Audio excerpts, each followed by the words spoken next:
হে everyone, তো কেমন আছো তোমরা সবাই? আজকে আমি তোমাদের সাথে শেয়ার করছি জোজোর কন্ট্রোল প্যালেটটি। এই কন্ট্রোল প্যালেটটি ড্রাগ স্টোর প্রোডাক্টের ভিতর ভীষণ একটা ভালো কন্ট্রোল প্রোডাক্ট। আর এটা শেড নাম্বার হচ্ছে 03। এটা আমার শেড নাম্বার, তোমরা আরও অনেক শেড ভ্যারিয়েন্টে পেয়ে যাবে।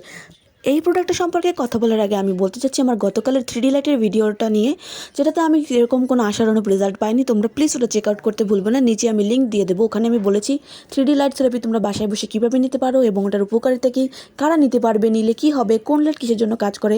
তো ওটা চেক আউট করতে ভুলবে না গাইস, প্লিজ। এবার আসি কন্ট্রোলের কথায়। কন্ট্রোলটার ভিতরে হচ্ছে দুটি শেড, একটা লাইট আর একটা ডার্ক শেড। লাইট এবং ডার্ক শেড হওয়া সত্ত্বেও এই দুটোটা ভীষণই বাটার স্মুথ শেড। এটা একদমই হার্শ লাগে না স্কিনে। যারা একদমই ড্রামাটিক মেকআপ পছন্দ করে না তাদের জন্য এই কন্ট্রোলটা বেস্ট চয়েস হতে পারে। আর এটার প্রাইসও অত বেশি না। তো এটাই ছিল আজকের ভিডিও। এটা সম্পর্কে আর কিছুই বলার নেই। নিচের লিঙ্কটা ক্লিক করে ওই ভিডিওটা একটু দেখে নিও তোমরা, প্লিজ গাইস। আর যারা এখনও সাবস্ক্রাইব করেনি তাহলে সাবস্ক্রাইব করে দিও। দেখা হচ্ছে পরের ভিডিওতে। ততক্ষণ যেন সবাই সুস্থ থাকবে। বাই।